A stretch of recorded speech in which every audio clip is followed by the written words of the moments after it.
Hi. Hi, how are you? Good. How are you? I'm doing well. Thank Can you. you hear me? Everything's fine? Yes, I can hear you fine. Can you hear me? Yes, I can. Hopefully you can see me okay. Yes. So let's let a couple more people join in. And thank you for joining us on our first ever Live Girl Instagram Live. Oh, So how this is really cool. big. Oh, this is exciting. I thought I was doing it wrong. I thought, why isn't it showing up? So, because I did one a couple weeks ago with someone, that was my first time. So I had a general idea of how to get in, but I kept seeing the old live. I was like, I think I forgot how to do it. So let's see. So it's 4:02, so let's start. So hi everyone, my name is Kelly Taylor. I am one of the inclusion and equality interns at Live Girl.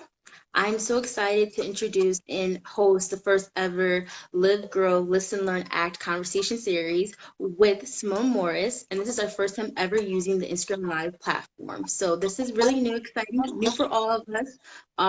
And we're going to just go along with this journey. So, Simone, would you like to introduce yourself or just say a little bit what you do?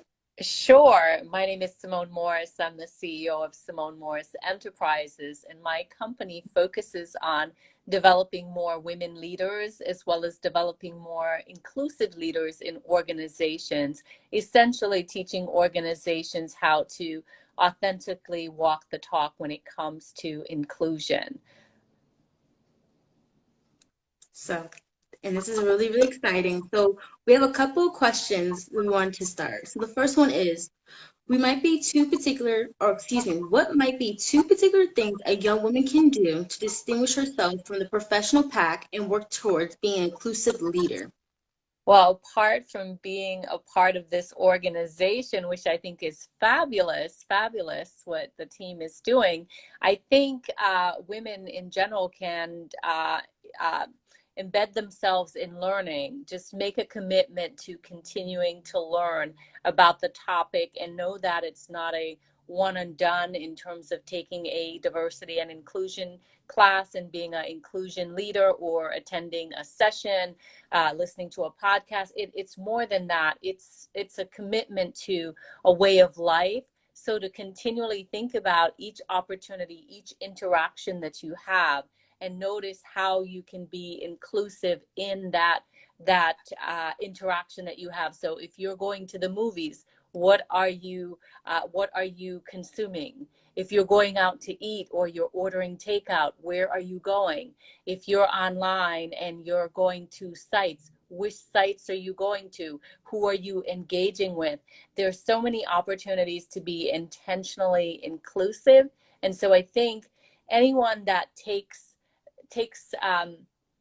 this seriously and decides to make a commitment towards this being a way of life, and they do it intentionally with every interaction that they have to the best of their ability.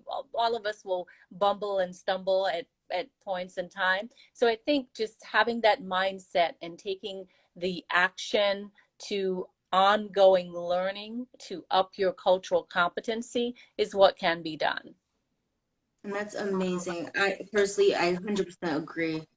So the next question that we have is we are all keenly aware of the importance of quality education. Now, how vital is it to effectively network for the high schoolers and or college students entering the work world? Oh my goodness. So this brings me back to my college days. I went to Quinnipiac. Back then it was Quinnipiac College and it's now Quinnipiac University. And I think it was about a year ago or so, I went to um, a career expo at the college. And I was so impressed that there were freshmen walking around with their resumes at a college expo. And I just thought to myself how different the times were because I didn't know about networking when I went to college. In fact, I think I did a pretty not so good. I'll use that word. I didn't do a good job. So when I left, I wasn't set up for success. So now I think people are so progressive with having a LinkedIn profile, going out there to different events to network. For me, networking, building relationships, start a high school or even younger. That's what you have to do to be competitive in these days. So go out. If you are an introvert, join the Toastmasters organization and build up your confidence, learn to speak off the cuff, and go out there, start to meet people. And I know now it's COVID time, so I'm saying go out there, but still go out there virtually. Attend different sessions, and don't just attend and lurk. Attend and find your voice. Let your voice be heard. And so these are good ways to demonstrate your leadership skills and to build relationships that you can call on down the line. I 100% agree. Especially for those girls that feel like you can't do, especially during COVID, that you guys can most definitely can do. This is actually probably one of the most perfect times to do because, as you can say, Simone, people are home. So people can have the chance to look at people's emails or say, hey, let me check on LinkedIn. Who's this person? So this is definitely a great opportunity to seek advantage of this unfortunate time. Absolutely. And Kelly, with LinkedIn, have a LinkedIn profile and actually show up and use your voice on the platform. That's a perfect opportunity during this time to really build out your profile, get some recommendations up there, write an article, upload a document, engage in conversations, and make your presence known on the platform. Yes, we have a comment here and they said Toastmaster is amazing. Yes to networking and mentorship. Most definitely. So our next question that we have is, what advice would you give to your younger self about personal and business experience? Yeah, I was such an introvert. I feel like I didn't bloom until I got to college. I did not talk. I was so shy and I didn't know how to break out of it. So for me, when I went to college is when life began or began again. So to my younger self, I would say, trust yourself, trust your journey, and don't be so afraid to take a risk. I was deathly afraid to take a risk. So everything I did was pretty calculated because I was afraid of what would happen. So, for example, even in terms of what college to go to, I kept it pretty close to home because I worried about how am I going to get home? I don't have a car. Where are we going to find the money to get home on a regular basis? So I only cast my net as far as Connecticut and Rhode Island. And I ended up going to Connecticut because it was closer. So I think cast your net wide and far. I mean, even I remember being in college and there being opportunities for study abroad. I worried about all the reasons why it couldn't happen as opposed to let me try and figure out how it could happen. And that's because I didn't really trust myself. And I think work on building your confidence, trust yourself, trust that you are resourceful and that you will figure it out. I think that's the advice that I would give to my younger self, personally, professionally, to just trust yourself a bit more and to put yourself out there a bit more. That's a great advice. I'm a college student. I say that is probably number one big advice. Make yourself, just don't limit yourself. College is where you can explore. And so do it. And like you said, cast your net. You cast your net to a certain point, but you wish you would go further. So I definitely agree with you, and definitely that's definitely very vital advice. So how effectively is it to pivot when life happens, especially during COVID? Well, let me go back to the last question for a moment. Mhm. I want to tell the people watching this video, the girls watching this video, to get comfortable with rejection. For me, when I got out of college and I thought I was hot shit because I got a degree and I immediately found out that I wasn't, it was devastating for me. I didn't know how to handle that rejection because I had pinned my hat on, I have a college degree, I did it, I'm out. And things didn't unfold the way that I wanted it to. So I want to encourage young women that be okay with rejection. And I know it's really hard, but understand that the rejection is for that particular opportunity, and it's not a permanent rejection. And so for me, as I look back, I gave up pretty easily on some different paths that I was exploring because of rejection. And as I think back to I think back to that time and who I am today, with each rejection, fuel up to be stronger and continue to go after that goal that you want for yourself.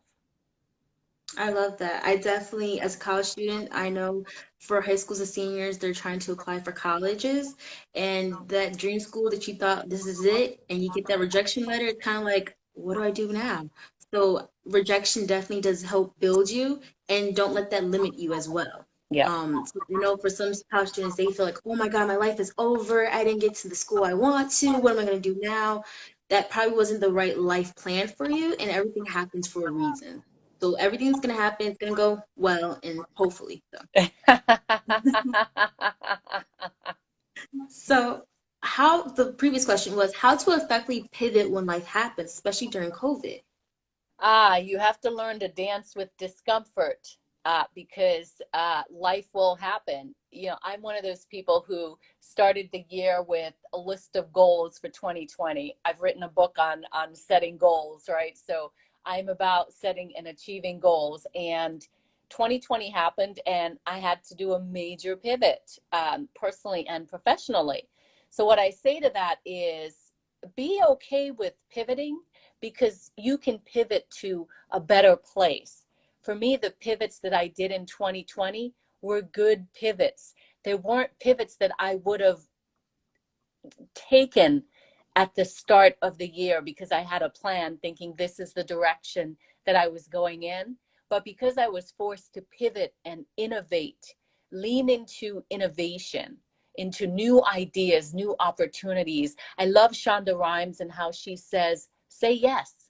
Say yes to these opportunities. So I started saying yes when I didn't have it all figured out. I want to encourage young women, say yes and figure it out. You will, because you're going to grow with this new opportunity. And so for me, there was a lot of growth in 2020, and you learn best when things are not going right. So don't be afraid of the pivot. Yes, I love that. Sherry said she quoted you. She said, "Epic quote: Dance with discomfort." I think that's a major takeaway. It's all right to dance with discomfort. It might not feel nice or not feel like this is weird, but you'll go past it, and everything will work out. So the next question we have is, what has been your greatest professional challenge so far? My greatest professional challenge has been leaving corporate America, leaving the safety net. It'll be like, I remember leaving home. I was the youngest of six children, and I was the first to go to college. And it was major, and I was scared. And so leaving corporate America for me back in 2013 was pretty scary. I tried to get back in, and I wasn't successful getting back in on my terms. And what I mean by that is I started down a path of, let me go back a little bit. When I went to college, I wanted to be a buyer. I wanted to travel the world and try on fancy clothes, etc. I had this vision that did not materialize. So my undergraduate degree is in retail management. So I had this dream of being a buyer. And I remember applying to the Macy's leadership program, and I didn't get in, and I was devastated. I just had all my money on that one opportunity, and it didn't materialize, and I just didn't handle it well. So I totally did a major pivot, and I went down a information technology route. And so for me, I had an associate's degree in it, and I said, well, let me try this and see what happens. And then what happened is that took off. So off I went down this journey. Now, when I left corporate, I decided that I wanted to move over to diversity and inclusion full time. I had this lengthy technology background. So to move over from technology to human resources was a very difficult bridge. and doors were closed left and right. And people tried to put me back in the technology box and say, HR information systems would be a good segue for you. Why don't you do that? But I didn't want to do that. And so I kept knocking and I kept knocking. And then one day, Kelly, I said, I'm not knocking anymore. You know what? I am going to create my own lane and I'm going to do this. And people are going to start coming to me instead of me going to them. That was a pivotal day because I decided I was good enough. I don't need to convince you that I have a college degree, I have experience, I'm a good employee. Like, I have this list of accomplishments that did not matter. And so I got frustrated with closed doors and said, okay, let me think about this. I'm smart. I can figure this out. And I went down a direction of entrepreneurship.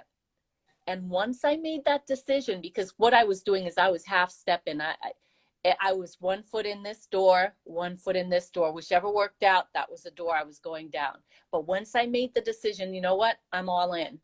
My life changed. That is amazing, sir. I feel like it resonates with me because my major is computer information systems. Ah. So we have same connection with that. But I feel like it's also for me, it's kind of like I want to pivot, but some doors closes. I personally feel for me, the technology door, some reason why doesn't open for me as well as easily for other careers. So Mm. I feel that connection with you with that. Well, let's So stay thank you. connected. Yes, thank you for sharing your story. That was amazing. I think a lot of the girls will definitely take that to heart and also use it as a tool guide for you as well, the ladies that are watching this. Not everything's gonna happen. There's gonna be sometimes people are telling you to go on this direction. You may want to go somewhere else. Do what you want. Can do what you excuse me. Do what you want that helps you be passionate and enjoy what you do. Because nothing like a passionate job or occupation or a major. So that is something a great advice we should take away. Well, you're so cute. I'm remembering my younger days. Yes, absolutely. I want to encourage you to go after your dreams, whatever that may be, and do not let people try to put you into a box. If you truly believe in what you want to do, put your thinking cap on and get creative about how you present the offering. Figure out what your gaps are or what the concerns are that people have. If you need to do some informational interviews, just start researching, start noticing. Go on LinkedIn and just scroll through and take a look at different profiles and take a look at people who are successfully doing what you want to do, and take notes. Take notes and then make your own plan. Personalize it to your own plan and get out there. Definitely major takeaways. Take notes and do some research. So another question we have is, what has been the biggest professional surprise so far? Well, I recently got an award for my business, and it's validation. It's an international award. It's Female Solar Entrepreneur of the Year for the Stevie Awards. Now, that was a pleasant surprise that came during COVID. And I'm just so excited about different things that are happening that validate that, yes, I made the right decision to be in business for myself. And it's uh, what do I want to say? It's fuel for me to keep going. So these things that are happening, whether it's new clients or people reaching out to me to have me do things, really helps me. I do different podcasts or I write and I get these emails in LinkedIn, and I always respond and say, you just warmed my heart with what you took time to write me a letter after listening to something or reading something or hearing me speak. You took time to send me a message, and you don't know what that means to me. And so I think just feedback from people about the different things that I put out into the universe. And for me, it's signs that say, keep going. You're on the right track. Yes, I definitely agree with that. We have one more question is what feedback have you received from your program participants? Oh, I just got this email yesterday from this woman, and I'm running this program. It's called the Inclusion Boot Camp. I don't believe in the you went to school, you got your degree, that's it. I'm a lifelong learner. I'm reading books, I'm doing podcasts, I'm writing, I'm consuming content so that I can push it back out. And I believe in Malcolm Gladwell's message of 10,000 hours to really build skill. So I'm constantly doing, I'm constantly learning. And I have this program called the Inclusion Boot Camp. It's a 6-week program on building your inclusive leadership muscles. And I have this amazing cohort that we started together 3 weeks ago. And the space that we have created for rich, dynamic, vulnerable conversations is amazing. I got this email this morning from someone, and it said, this program is transforming me and personally and professionally. And I just want to thank you because it's bringing up good memories and bad memories. But I was just so touched. Like, I felt the space was special anyway. But to receive again back to the validation that lives are being transformed. And even if I transform one life, I I made my mark on the world, right? So that's around the inclusive leadership.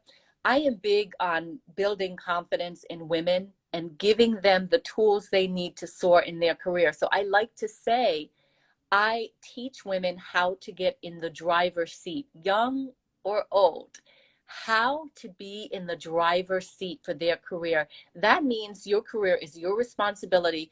Drive where you want to go to, follow your map. That's what I do. So when I get feedback from my podcast or something that I've written or a workshop that my confidence is built and this happened, I got a new position or these things are happening, it makes me very, very happy. Wow. So that was our final questions. Do you have any final takeaways or advice you want to give to our young girl audience?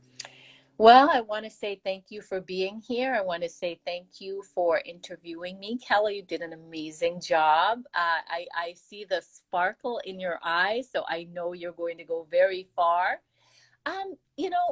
Be confident. And if you're not confident, find ways to become confident. For example, you could watch the TED Talk by Amy Cuddy about the confident pose, right? That's one thing you could do. You could go to Toastmasters. You could start doing things to build up your confidence, the internship, get yourself out there and keep pushing for your dreams, because I know that you'll be successful if you keep trying. It may not come on your timeline, but keep trying, keep going, and you will be successful. Those are wonderful words of advice. Is there any social media platforms that you are on and people can get connected with you? Yes, if you want, you can go to connectwithsimone.com and it has links to my different social media profiles. So connectwithsimone.com and it will link you out to all the different, look, I'm dancing with discomfort. It will link you out to all the different profiles. So thank you, Simone. This has been amazing. You are our first Instagram Live Listen, Learn, Act Conversation series. And I want to give you guys one last outro out. In order to achieve racial justice, we must learn, unlearn, and listen to amplify the voices of color and experience. So thank you Mm. guys, everyone. It's been great speaking to you guys and kind of virtually seeing you on Instagram. And we'll see you next time. Thank you, Simone. Thank you so much. You take good care. Yes, you too. Bye bye.